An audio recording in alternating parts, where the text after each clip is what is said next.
This clip is brought to you by SaveWithConrad.com.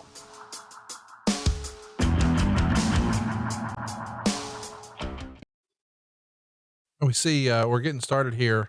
This is the finals of the United States Championship tournament. Originally, this was supposed to be for the number one contendership. Now the winner goes home with the strap.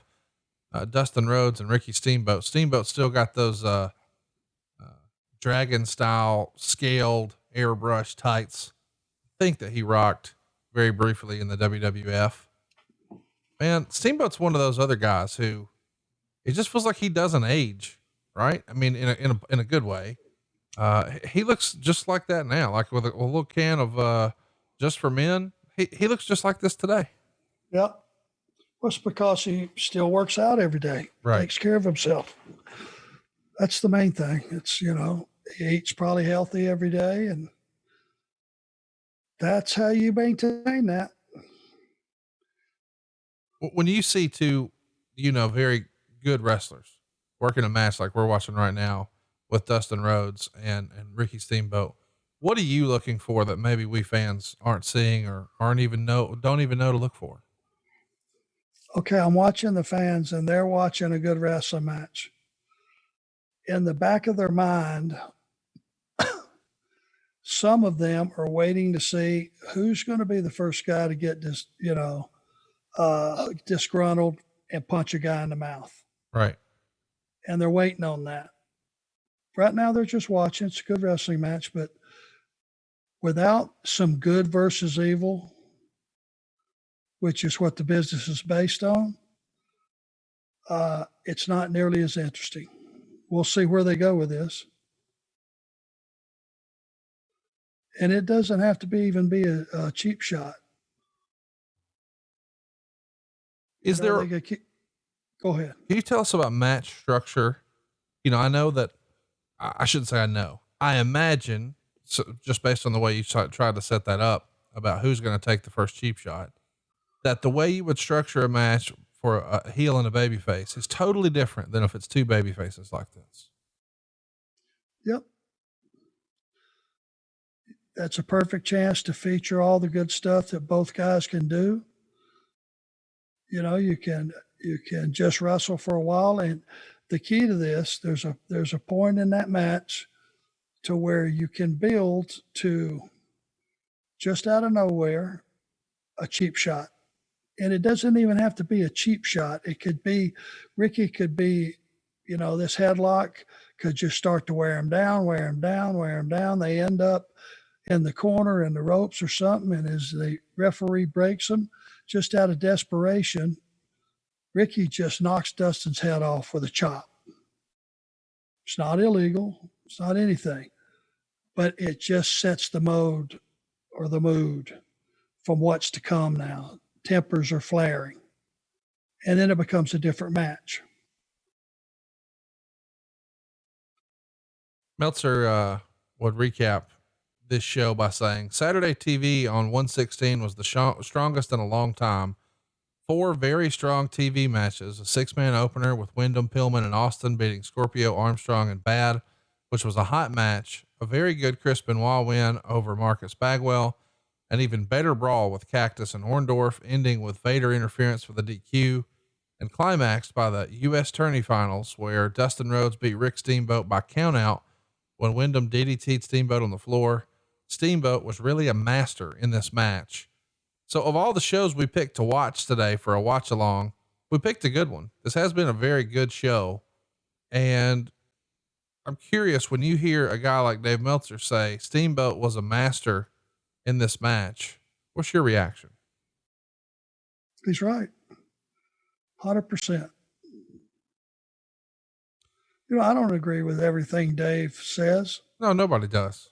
And he doesn't agree with everything I say. That's the beauty of the business. Take from it what you like. If you're a fan and you're critiquing stuff, that's fine. Watch what you want to watch. Watch what you like. Right. And the stuff that you don't like, guess what? Don't watch it. Right. That's all. And see, for me right here, I think those guys are too good. That, when I talked about rushing earlier, yeah, hurrying your way through something, that last sequence of slams, if they would have slowed down just a little bit, that wouldn't have looked nearly as sloppy. One of my favorite quotes that came out after we lost Tracy Smothers last year was when he would work independence and he would be coaching young talent or trying to go over, hey, here's what we're going to do in our match sort of thing. He would say, all right, we're going to start out slow and then we're going to taper down from there. That's an old timer's way to relax a young kid. It's funny. I had a chance to catch up with Terry Funk once and we talked about wrestling today and blah, blah, blah. And eventually he said something like, my advice anytime I was working with somebody was go as slow as you can, literally. And when you think you're going too slow, go a little slower. How much of that is just the old school way of thinking about preserving your energy or your wind or, sort of keeping yourself separate from injury? And how much of it is the Jim Ross analogy where you don't, if you're a comedian, you don't rapid fire jokes. You've got to have a joke and then you've got to give the audience a chance to laugh before you tell the next joke. So you've got to have your moves mean something. And if they don't register and it's just joke, they're going to miss stuff and none of them matter as much. But if you slow down and you let it breathe, so to speak, now you can really tell a story with your match or get your big pop and go to your next joke. That's correct. If you're going to tell a joke, get your facials in as you're working your way towards the punchline. Right. And when you hit the punchline, don't do anything. Wait for the reaction. Because if you move on to something else and you step on the punchline, then you just threw it away. You can't go back and get it.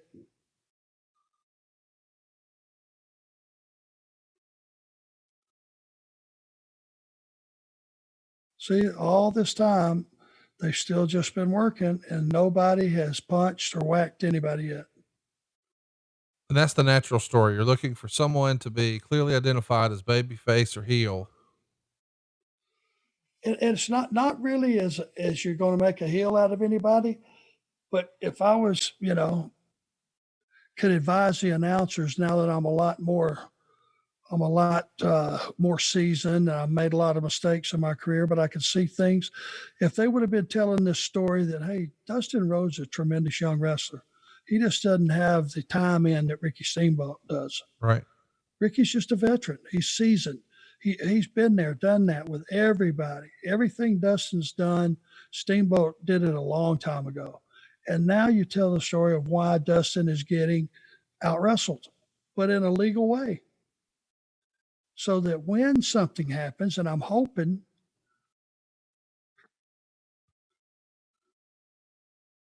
that it will have some meaning.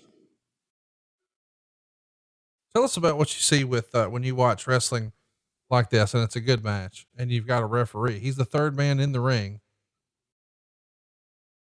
What are you looking for? Him to be invisible. There you go. He's there to make you break.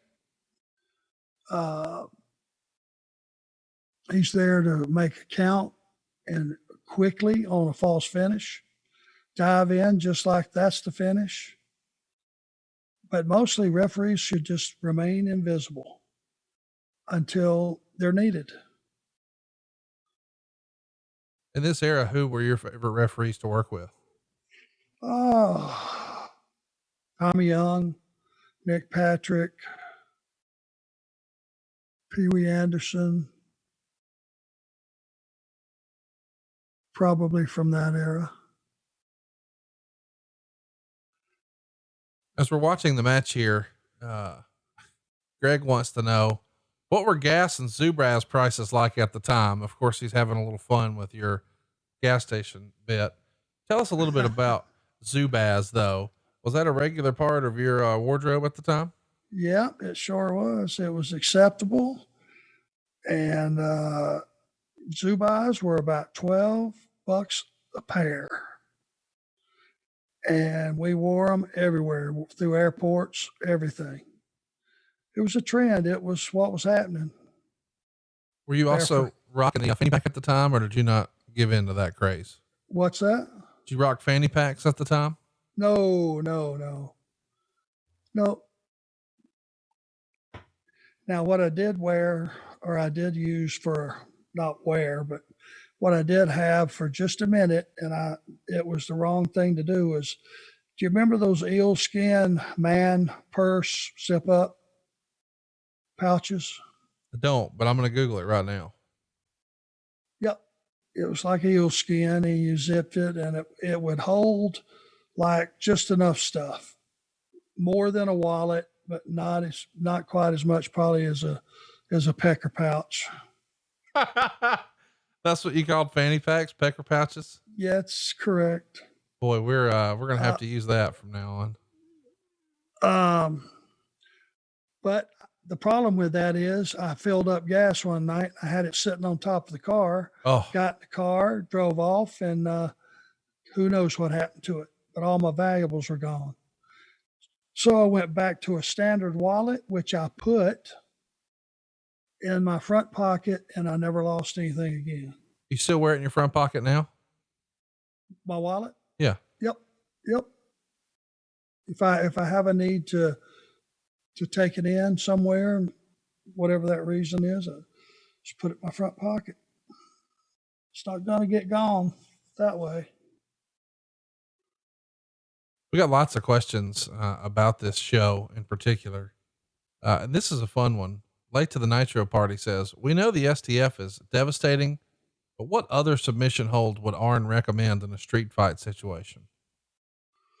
Good old front face lock. Yeah, that's hard to beat. Rear naked choke. Once the guy gets that sunk in, you can't get him off of you. He's behind you. Ken can't help himself. He wants to know, if Arn had to face Van Hammer in a 60-minute Ironman match or eat a double cheeseburger with cheese fries, what type of cheese would he choose?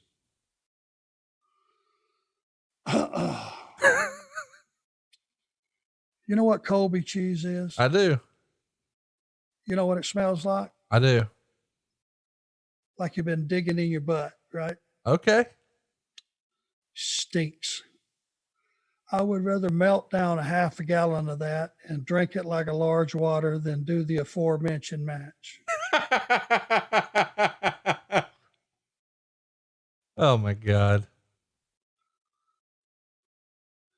I don't think y'all get it. Oh man, big ref bump. This is regrettable. Nicely set up. Accidental. Yep. Totally.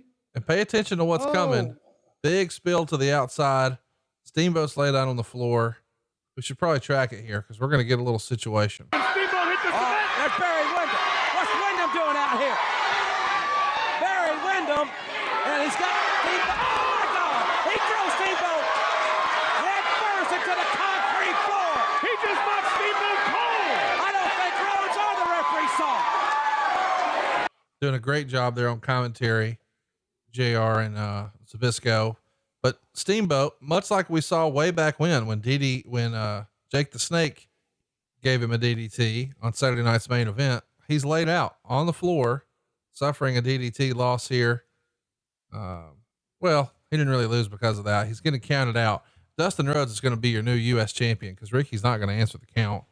But the first time we saw Ricky take that DDT on the floor, he was knocked unconscious by Jake the Snake Roberts. A big old knot on his head. You can tell his body is lifeless. He had double black eyes. It was a scary scene. He's taking it again here. Not the same result with Barry Windham. Most of our listeners would assume, well, Jake the Snake's the master of the DDT. What's the magic behind taking a DDT on the floor, Arn? Going flat. Okay. Don't try to do the flip bump. Just go straight down. Belly bump, straight down. As you'll see. We'll take a look here. That was well done. Yeah. And you see, they've just shown the replay to Dustin. He had no idea. And he says, "Oh, my daddy taught me not to win matches like that. I want to win it fair and square. We're going to get to the bottom of this." So the idea is maybe he's going to give him a rematch because it's the right thing to do. And we're off the air and on to the next week.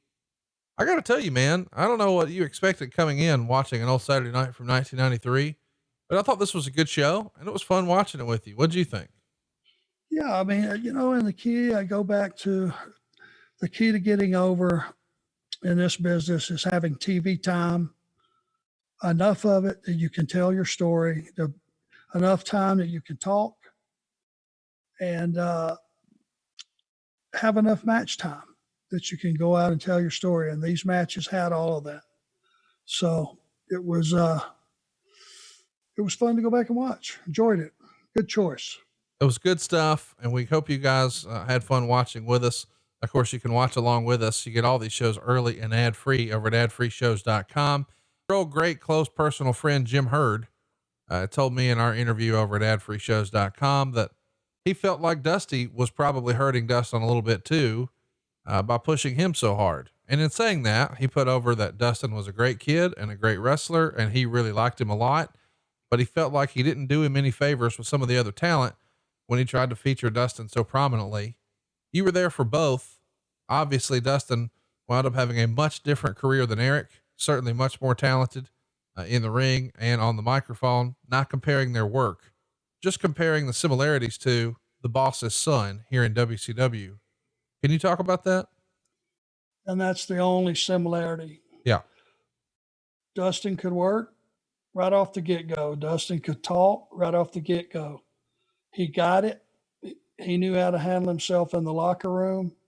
Very respectful. There's no parallel between him and Eric at all. It definitely hurt Eric the way he was pushed. I think everybody, once they worked with Dustin, saw Dustin's work, it didn't matter that his dad was Dusty. He deserved to be pushed. No doubt. He's had a tremendous run, and still is.